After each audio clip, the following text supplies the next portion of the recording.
네, 강프로입니다. 자, 하이닉스 보겠습니다. 하이닉스 오늘 3% 상승해서 끝났습니다. 월요일 장이 끝났는데 일단 하이닉스는 바닥이 나왔다고 보시면 됩니다. 자, 미국에서 마이크론에 대한 부분 그리고 하이닉스에 대한 부분, 그쵸? D램을 전체적으로 까내렸죠. 모건 스탠리에서 리포트가 나왔는데 이런 부분들이 만약에 현실화 된다면요, 실제로 그 모건 스탠리에서 나온 부분처럼 현실화 된다면 마이크론을 포함해서 엔비디아까지 약세 전환돼야 되는 게 맞습니다. 근데 실제 엔비디아도 그렇고 미증시도 마찬가지고요. 미증시는 S&P 500 같은 경우에는 신고가입니다. 이런 상황에서 엔비디아까지 같이 내릴 수 있을까요? 그 자체는 전혀 불가능하다. 추세를 이탈할 수 있는 상황이 나와야 되는데 그 상황은 지금으로서는 나올 수가 없어요. 왜 그러냐면, 자, 주식은 선반영합니다. 선반영했기 때문에 하이닉스의 주가가 어떻게 됐나요? 적자를 보고 있었던 23년도에 바닥을 찍고 반등을 하면서 상승폭이 크게 발생을 했는데 23년도에 적자고요.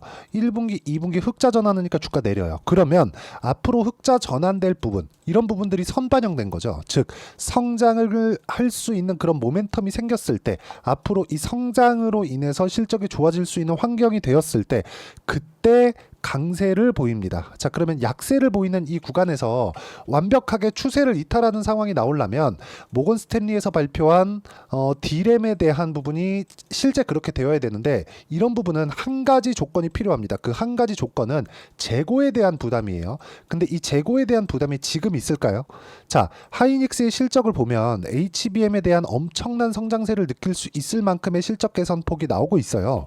23년도에는 7조 7천억 원의 적자를 봤습니다. 근데 올해는 24년도죠. 올해는 24조 원 정도의 이익이 예정되어 있어요. 자, 직전 5개년 정도의 실적을 보면 올해가 가장 좋은 실적입니다. 삼성전자는 이 정도의 실적 개선세가 나오지 않았습니다. 그러면 여기서 나오는 24조 원 정도의 실적치는 어디서 나오는 겁니까?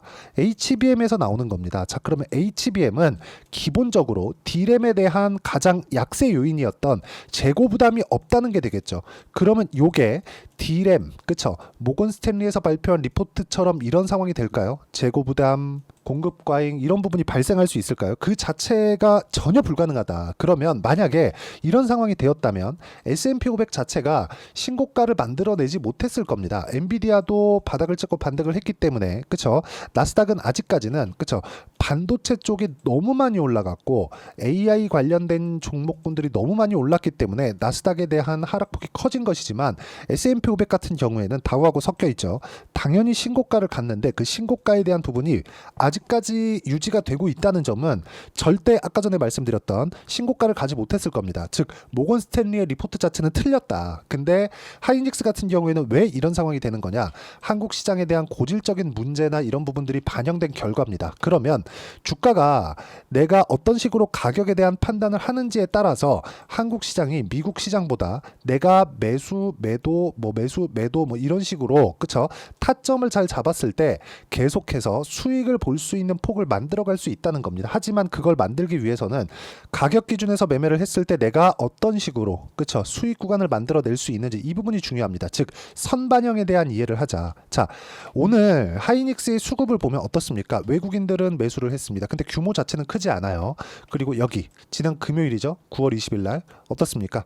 1,500억의 매수가 들어왔죠. 자, 그러면 이 리포트가 나온 이후에 연휴 기간을 지나고, 물론 그 전에는 매도 구간이 계속해서 발생을 했지만 매수 전환이 되었다는 점, 그리고 금리 인하가 되었다는 점, 어차피 금리 인하가 되더라도요, 기본적으로 강세를 보일 수 있는 종목군, 추세를 유지할 수 있는 종목군, 다시 추세를 확대할 수 있는 종목군은 단언컨대 성장주입니다. 그 성장을 하는 기업들이 고금리 구간에도요 강세를 보입니다. 그런 부분들을 우리는 23년도에도 봐왔고요. 24년 초에도 봐왔습니다. 이제 5.5에서 금리가 첫 번째로 내리는 구간에 왔기 때문에 이 구간에 맞춰서 우리가 보는 건 딱 한 가지예요. 주식시장은 철저하게 선반영한다. 이 선반영하는 구조에 대해서 이해를 하는 게 중요합니다. 그리고 여기에 맞춰서 외국인을 포함해서 기관까지도 매매가 이루어지고 있기 때문에 이 가격대를 보면 외국인이나 기관보다 훨씬 더 좋은 단가의 매수를 이어나갈 수 있습니다. 그리고 이 내용에 대한 부분을 제가 여기 소통방에서 함께 공유를 해드리고 있고요. 가격을 먼저 보라는 겁니다. 그렇기 때문에 지금 강세를 보이고 있는 유한양행 같은 경우에도 8월 달에도 매수했고 지금도 매수하는 그런 상황을 만들어가고 있는 겁니다. 주식시장은 철저하게 선반영해 가고 있으니까 가격을 봤을 때만 꾸준하게 수익을 볼 수 있고, 뭐 다른 종목을 보더라도 지난주에 현대로템이나 바이오 종목군들 계속 공략을 하고 있고요. 그리고 VT나 한전산업, 블루엠텍 이런 종목군들 계속 신고가 구간에 있는 종목이죠. 어떻게 매매했는지 보면 명확하게 나옵니다. 자, 여기 보시면 제가 어떤 식으로 매매했는지 명확하게 구분이 지어질 수 있는데, 싸게 사지 않죠. 올라가는 구간에만 공략을 하죠. 최근에 강세를 보이고 있는 유한양행 같은 경우에도 그렇고, 자, 여기 나오는 VT 같은 경우에도 어떻습니까? 그쵸? 상승하는 구간별로 공략한 결과 6% 수익 구간, 9월 20일 지난 금요일입니다. 쭉 내려보시면 16.89%, 그쵸? 계속해서 수익 구간이 만들어지고 있으니까 매매하는 가격대, 그쵸? 내가 어떤 식으로 타점을 잡아야 될지 그 내용에 대해서 잘 모르겠다 하시는 분들 소통방 들어와서 배우시면 되고, 제가 어떤 식으로 타점을 잡아야 되는지 그 가격대에 대해서 이야기를 드리도록 할 테니까 구독과 좋아요 눌러주시고요. 그러면 무료 입장 가능하고, 여기 010-8713-1916으로 구독이라고 문자 보내주시면 소통방 입장 링크를 순차적으로 공유를 해드리도록 하겠습니다.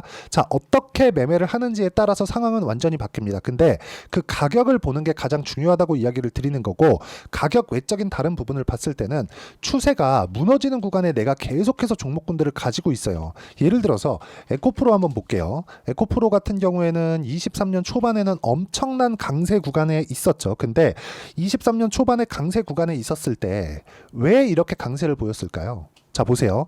정확하게 보여드립니다. 2019년 빼고 2020년 600억이죠. 그쵸? 이 평균 잡아봅시다. 거의 한 500억 한 중반 후반 정도 나오겠죠. 2020년도부터 1년, 2년도를 봤을 때 어느 정도 성장했죠? 대략 10배 정도 성장했죠.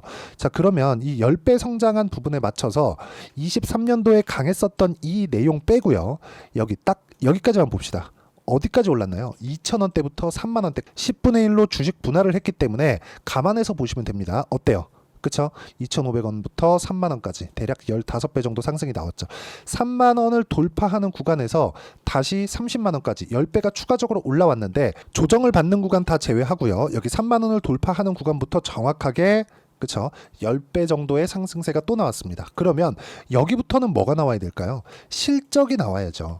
자, 여기까지는 실적에 대한 기대감, 여기부터는 실적이 실제로 좋아져야 됩니다. 그쵸? 이걸 구분지어서 봐야 돼요. 단순히 차트가 돌파했기 때문에 매수하는 게 아니라 구분지어서 봐야 됩니다. 그쵸? 돌파할 때 매수를 하고 기대감, 실적 확인했더니 안 되는 겁니다. 그쵸? 실적은 이 속도로 올라오는데 주가는 이렇게 가버렸으니까 실제 주가와 실적이 좋아지는 속도 간의 차이가 있겠죠. 이 차이 간의 괴리를 채우는 과정이 조정입니다. 근데 여기서 조정을 받는 과정에서 실적 확인이 안 된다? 당연히 조정을 받을 수 밖에 없죠. 그리고 하이닉스 같은 경우에 보면 어떻습니까?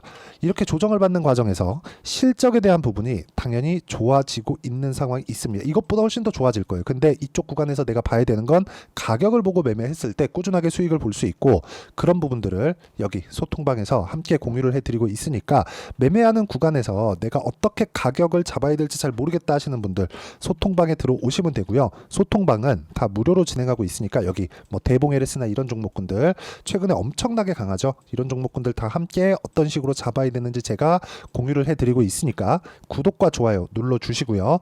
여기 010-8713-1916으로 구독이라고 문자 보내주시면 소통방 입장 링크를 제가 무료로 공유를 해드리도록 하겠습니다. 자, 그리고 이 가격에 대해서 어떤 식으로 잡아야 되는지 그 이론적인 부분은 여기 하이닉스의 단기 보유 전략, 단기는 2주입니다. 2주 동안 내가 어떻게 수익 전환 시킬 것인지 그 내용에 대한 부분이고, 2주 안에 수익 전환이 안 되면 심리가 무너져서 어렵습니다. 그러려면 가격에 대한 부분 중요하겠죠. 이 두 가지 내용과 함께, 그쵸? 단기 보유 전략을 이용한 하이닉스의 이제 반등이 나왔기 때문에 이번 주에 타점 나옵니다. 이 타점 나오는 구간에서의 실시간 타점을 제가 문자로 공유를 해드리도록 할 테니까 여기 010-8713-1916으로 SK 하이닉스라고 문자 보내주시면 단기 보유 전략 그리고 실시간 타점 문자로 공유를 해드리도록 하겠습니다. 자, 내용 정리합니다. 주식시장은 철저하게 선반영한다. 하이닉스는 이번에 조정을 받았지만 실적 확인이 됩니다. 그렇기 때문에 우리가 여기서는 반등 확인하는 과정에서 가격을 어떤 식으로 잡는지에 따라서 상황이 바뀝니다. 단가 낮춰야 되는 구간이고 낮추는 가격대를 잡는 게 수익 전환시키는 핵심 요인이 될 겁니다. 추세가 무너졌지만 그 무너지는 구간에서 어떤 내가 대처를 하는지에 따라서 수익을 전환시킬 수 있다는 이야기입니다. 바닥은 나왔지만 반등이 나오는 구간은 철저하게 가격 기준에서 봐야 된다. 그 부분 반드시 기억을 하시고 이 내용에 대해서 그쵸? 가장 쉽게 표현을 한 거니까 이해가 안 되면 영상 다시 돌려보시고요. 이해가 되시면 모든 분들이 성공 투자하실 수 있을 겁니다.